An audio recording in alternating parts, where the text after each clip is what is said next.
मैं उस देश की नागरिक हूँ जो राम और कृष्ण की जन्मभूमि कहलाती है। मैं उस देश की नागरिक हूँ जो ऋषि मुनियों की तपोभूमि कहलाती है। मैं उस देश की नागरिक हूँ जहाँ सलमा बेगम की बुनी हुई चुनरी राधा रानी को चढ़ाई जाती है। मैं उस देश की नागरिक हूँ जहाँ कदम कदम पे रिवाज और लिबास बदल जाते हैं। मैं उस देश की नागरिक हूँ जहाँ के मसालों के सुगंध से अंग्रेज खींचे चले आते हैं। A very pleasant afternoon to Honorable Speaker Sir and all the members of the Parliament.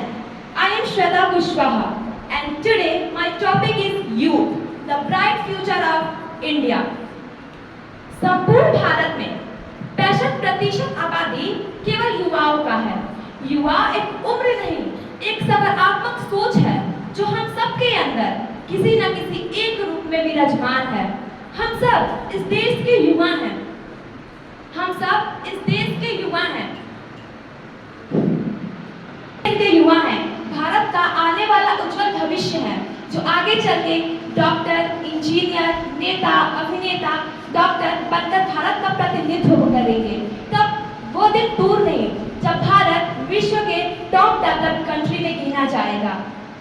मुझे गर्व है अपने देश के उन स्वतंत्रता सेनानियों और युवाओं पे जो अपने देश के खातिर हंसते हंसते कुर्बान हो गए। लेकिन जरूरी नहीं आज के युवा भी उनके जैसे शहीद हो जाएं। आज के युवा तो चांद और सूरज तक जाने का भी साहस रखते हैं। जरूरी नहीं हमारे देश की सभी स्त्रियां रानी लक्ष्मीबाई जैसे वीरांगना बने।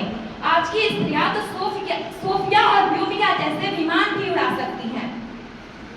India is a land of sacrifice and the courageous people. India is the cradle of the human race. India is the mother of the youth, grandmother of the legend and the great-grandmother of the tradition. Now, India is counted among the developing country, but after few years, we are accepted to be counted among top developed country.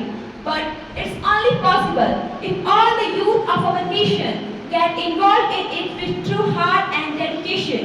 By encouraging and empowering the youth of our India, they can save our nation's future. At last, I only say that India's youth have power to save our nation's future. So use your creativity, mind and patience to make difference. Thank you. Have a wonderful day.